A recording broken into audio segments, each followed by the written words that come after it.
نحمده ونصلي على رسوله الكريم أما بعد فأعوذ بالله من الشيطان الرجيم بسم الله الرحمن الرحيم قل أغير الله أتخذ وليا فاطر السماوات والأرض وهو يطعم ولا يطعم قل إني أمرت أن أكون أول من أسلم ولا تكونن من المشركين قل إني أخاف إن عصيت ربي عذاب يوم عظيم۔ آپ ان سے فرما دیجئے کہ کیا میں اللہ کو چھوڑ کر کسی اور کو اپنا دوست بنا لوں؟ جس اللہ نے کہ آسمان اور زمین کو پیدا کیا ہے، جو کہ آسمانوں اور زمین کا پیدا کرنے والا ہے، وَهُوَ يُطْعِمُ وَلَا يُطْعَمُ، وہ اللہ جو سب کو کھلاتا ہے، وَلَا يُطْعَمُ، لیکن خود نہیں کھاتا، سب کو کھلاتا ہے، خود نہیں کھاتا۔ آپ ان سے یہ بھی کہہ دیجئے کہ مجھے تو حکم دیا گیا ہے کہ میں اللہ کی فرما برداری کرنے والوں میں سب سے پہلا فرما بردار بنوں، اور یہ بھی کہ میں مشرکین میں سے نہ ہو جاؤں۔ آپ ان سے یہ بھی کہہ دیجئے کہ میں تو خوف کرتا ہوں، انی عصیت ربی، اگر میں اللہ کی نافرمانی کروں تو عذاب یوم عظیم، تو بڑے دن کے عذاب کا میں خوف کرتا ہوں۔ تو یہ بات ہو رہی کافروں سے۔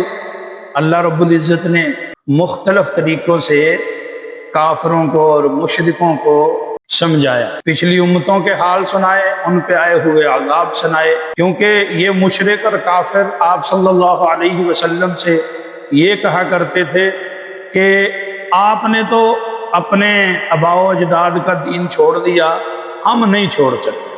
تو اللہ پاک فرما رہے ہیں ان سے کہہ دیجئے کہ میں تو اللہ کے علاوہ کسی اور کو اپنا دوست نہیں بنا سکتا، کسی اور کو اپنا رکھوالا نہیں بنا سکتا، کسی اور کو اپنا کارساز مددگار نہیں بنا سکتا۔ میرا تو صرف ایک اللہ ہے۔ تمہارے ہوں گے یہ 360 بت یا اور معبود جن سے تم مدد مانگتے ہو، اور جن کے سامنے تم ہاتھ باندھ کے کھڑے ہو جاتے ہو، اور جن کے سامنے تم جھک جاتے ہو، اپنے ہاتھوں سے بنا کے انہی کے سامنے جھک جانا، یہ میں نہیں کر سکتا۔ میں تو صرف ایک اپنے رب کے سامنے جھکتا ہوں، وہی میرا مددگار ہے، وہی میرا رکھوالا ہے، وہی اس قابل ہے کہ میں اس کی عبادت کروں، یہ میں نہیں کر سکتا۔ پھر وہ بھی فرمانا قُلْ يَا أَيُّهَا الْكَافِرُونَ لَا أَعْبُدُ مَا تَعْبُدُونَ وَلَا أَنْتُمْ عَابِدُونَ مَا أَعْبُدُ۔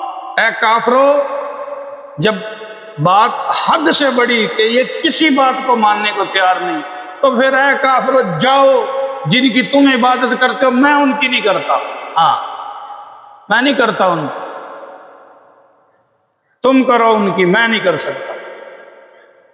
تو میں تو نہیں کرتا، میں تو اللہ کو چھوڑ کر کسی اور کو اپنا دوست بنا نہیں سکتا۔ اور پھر وہ اللہ جس نے آسمان اور زمین بنائے، پھر اس رب کے ساتھ اتنی بڑی اس رب کی توہین کہ جس نے زمین بنا کے دی، جس نے آسمان بنا کے دیا، جس پہ چل رہے ہیں، جس پہ سانس لے رہے ہیں، جس نے ہر چیز دی، اور جو کھلاتا ہے خود نہیں کھاتا۔ وَمَا خَلَقْتُ الْجِنَّ وَالْإِنسَ إِلَّا لِيَعْبُدُونَ، میں نے جنوں انس کو پیدا ہی اس لیے کیا وہ میری عبادت کر، پیدا ہی اس لیے کیا ہے۔ مَا أُرِيدُ مِنْهُمْ مِنْ رِزْقٍ وَمَا أُرِيدُ أَنْ يُطْعِمُونَ، اللہ تم سے کسی قسم کا رزق نہیں چاہتا، اور نہ اللہ تم سے کھانا مانگتا۔ إِنَّ اللَّهَ هُوَ الرَّزَّاقُ ذُو الْقُوَّةِ الْمَتِينُ، اللہ ہی تو سب سے بڑا رزاق ہے اور مستحکم قوت والا۔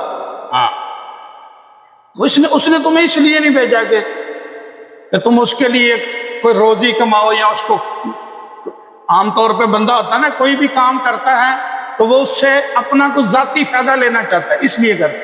لیکن اللہ کہتا ہے میں نے تمہیں زمین میں اس لیے نہیں بھیجا کہ تم جا کے کوئی میرے لیے کوئی کام کرو، اور مجھے کھانا کھلاؤ، کچھ نہ نہ نہ نہ نہ، میں نے تو جنوں انس کو اپنی عبادت ہی کے لیے زمین میں بھیجا۔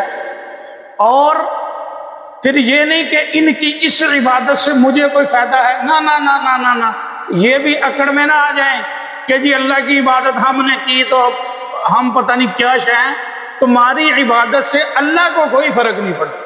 تم سارے نافرمان ہو جاؤ، اللہ کو کوئی فرق نہیں، تم سب فرما بردار ہو جاؤ، اللہ کی بڑائی میں کوئی اضافہ نہیں۔ نافرمان ہو کے اللہ کی بڑائی میں تم کمی نہیں کر سکتے، فرما بردار بن کے اللہ کی بڑائی میں تم اضافہ نہیں کر سکتے۔ وَمَنْ جَاهَدَ فَإِنَّمَا يُجَاهِدُ لِنَفْسِهِ، تمہاری یہ کوششیں، تمہاری یہ محنت، تمہارا یہ نمازوں کے لیے آنا، تمہارا یہ حجوں میں چلنا پھرنا، اور تمہاری جتنی بھی اللہ کو راضی کرنے کی کوششیں ہیں، محنتیں ہیں، اس سے تم اللہ کو کوئی فائدہ نہیں پہنچا رہے۔ لنفسی، اس کا فائدہ تمہیں خود ہے، اس کا فائدہ تمہیں خود ہے۔ ہاں، اللہ نے تمہیں حکم دیا ہے کہ میری عبادت کرو، میرے آگے جھکو، میرے فرما بردار رہو۔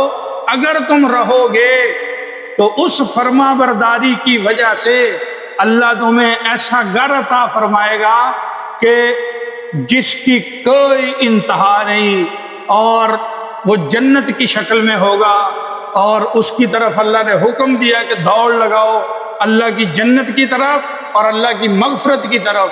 تو تم نے اللہ کا حکم مانا، اس لیے اللہ تمہیں انعام دے گا۔ باقی اگر تم یہ سوچو کہ تمہاری عبادت سے اللہ کو کوئی فائدہ ہوا ہے، تمہاری نماز سے اللہ کی بڑائی میں کوئی اضافہ ہو گیا، نا نا نا نا، ایسا نہیں ہوا۔ ان اللہ هو الغنی الحمید، اللہ تو غنی ہے، اللہ تو غنی ہے، اللہ تو بے نیاز ہے، اللہ تو بے پرواہ ہے۔ ہاں، اللہ کو کوئی فائدہ نہیں پہنچا رہے تم۔ ہاں، اس لیے کبھی بھی کہیں تکبر میں نہ، تو اس لیے اللہ کو فائدہ نہیں پہنچ رہا، فائدہ تمہیں پہنچ رہا ہے۔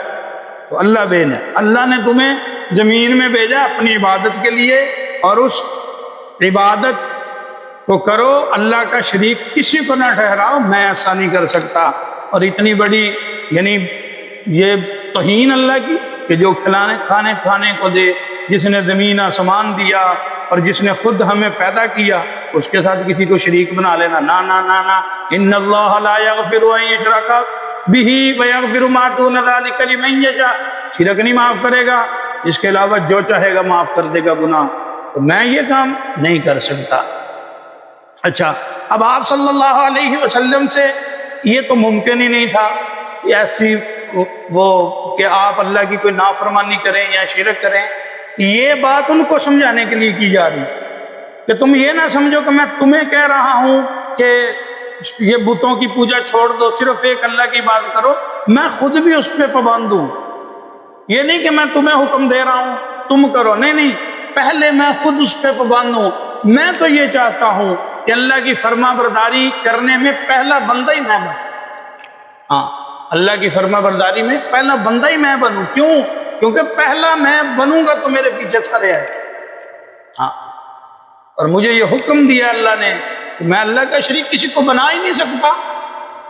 تو یہ ان کو سمجھانے کے لیے بات ہو رہی ہے، آپ سے یہ توقع ہو ہی نہیں سکتی، یہ ان کو سمجھانے کے لیے بات ہو رہی ہے، اور عام انسانوں کو سمجھانے کے لیے بات ہو رہی ہے کہ یوں زندگی گزار۔ ہاں، ہر وقت اس کوشش میں رہنا ہے کہ اللہ کی فرما برداری ایک سیکنڈ کے لیے بھی اس میں دیر نہ ہو۔ جب نماز کا حکم آ جائے، چلو چلو، جب اللہ کا کوئی حکم بھی متوجہ ہو، فوراً اس کی طرف متوجہ۔ اور میں تو اس بات سے ڈرتا ہوں کہ میں یعنی اللہ کی نافرمانی کروں تو قیامت کے دن کا جو بڑا عذاب ہے، میں اس سے خوف کرتا ہوں۔ ہاں، اور سب کو اس کا خوف کرنا چاہیے، سب کو کرنا چاہیے۔ تو تم اس دن سے ڈرو اور انسان بنو، اور ان بتوں کی پوجا چھوڑ کے ایک اللہ کی طرف جھک جاؤ۔ اللہ